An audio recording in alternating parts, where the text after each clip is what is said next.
Halo semuanya, Assalamualaikum warahmatullahi wabarakatuh.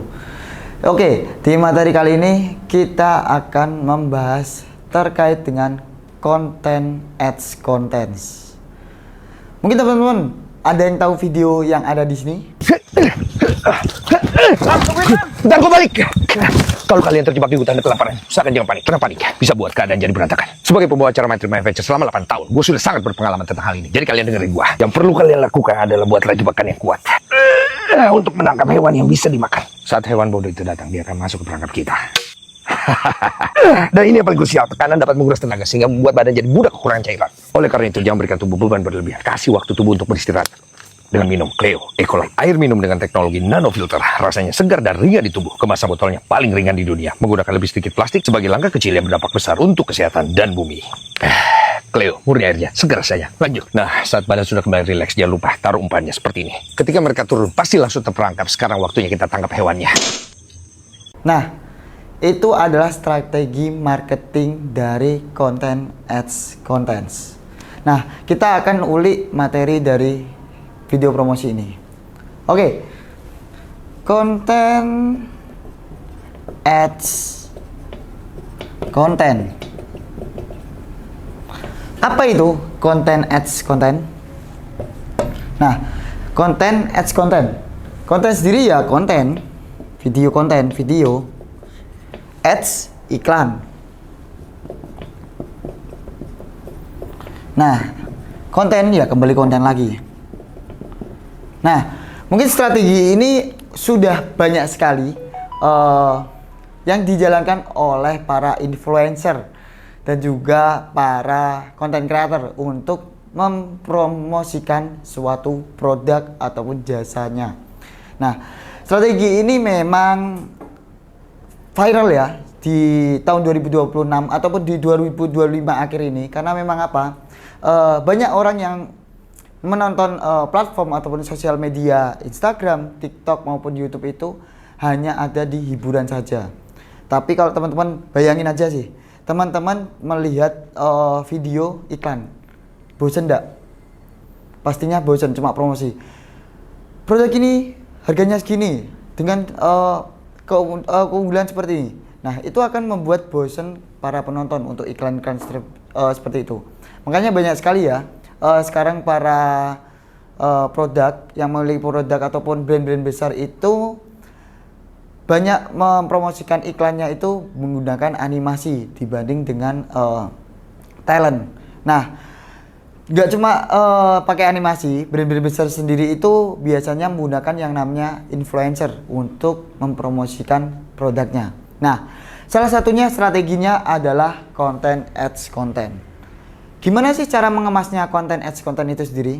Yang pertama, teman-teman ya, yang tadi kembali lagi ya, konten adalah video yang memang banyak orang cari, hiburan yang banyak orang cari.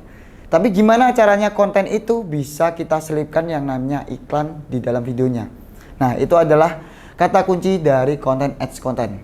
Jadi kita adalah kemas promosi iklannya itu dengan konten di dalam videonya. Teman-teman banyak sekali ya, mungkin bisa lihat yang namanya TikTok dari Denny Sumargo. Nah, di dalam Denny Sumargo itu ya, konten di awal video itu adalah kontennya mereka, ya drama-dramanya. Tapi di tengah video dia ada yang namanya iklan, selipan iklan. Terus kembali lagi ke konten lagi. Nah, itu adalah strategi yang dimana banyak para influencer saat ini itu gunakan untuk mempromosikan produknya. Bukan hanya brandnya saja yang terkenal, tapi branding kita sebagai content creator itu juga bisa dikenal oleh banyak orang. Jadi ada dua keuntungan ya. Yang pertama, kita bisa mengenalkan brand ataupun mempromosikan brandnya itu. Yang kedua, kita juga bisa branding kita sebagai content creator itu sendiri. Nah, itu keuntungan dari konten ads content. Nah, kekurangannya apa? Nah, kekurangannya sendiri memang di konten ads content itu sendiri itu apa? Itu banyak sekali, itu juga ada kekurangannya juga nih. Yang pertama udah pasti ide kontennya yang cukup rumit. Yang kedua, plot twist, mencari plot twistnya.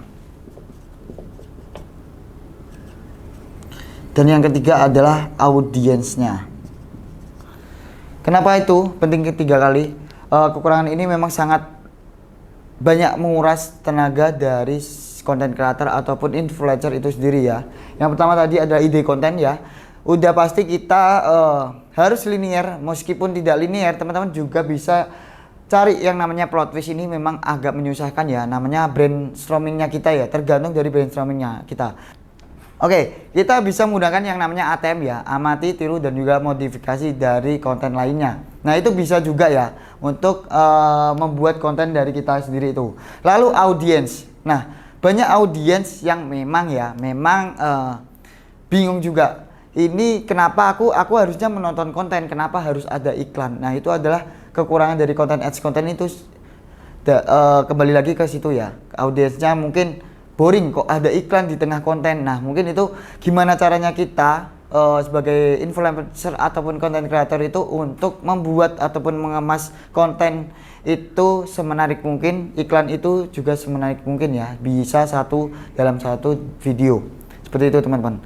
Oke, mungkin teman-teman ya sebagai yang mempunyai produk juga harus bisa ya mengatasi untuk strategi promosi di tahun 2026 ini ya. Memang banyak sekali ya teman-teman ya. Untuk di tahun 2026 ini banyak orang itu memerlukan yang namanya hiburan. Nah gimana caranya kita ya bisa mempromosikan produk kita itu di dalam konten ya. Bagaimana caranya juga bisa mengemas konten itu semenarik mungkin, kita mendapatkan brand awareness dan juga brand produk kita bisa dikenal oleh banyak orang. Oke? Mungkin teman-teman ya, untuk para influencer juga ya, gimana caranya semenarik mungkin konten itu teman-teman bisa buat bagaimana hooknya, terus juga penasaran orang untuk melihat konten itu teman-teman sendiri ya. Oke, sekian dari saya. Wassalamualaikum warahmatullahi wabarakatuh.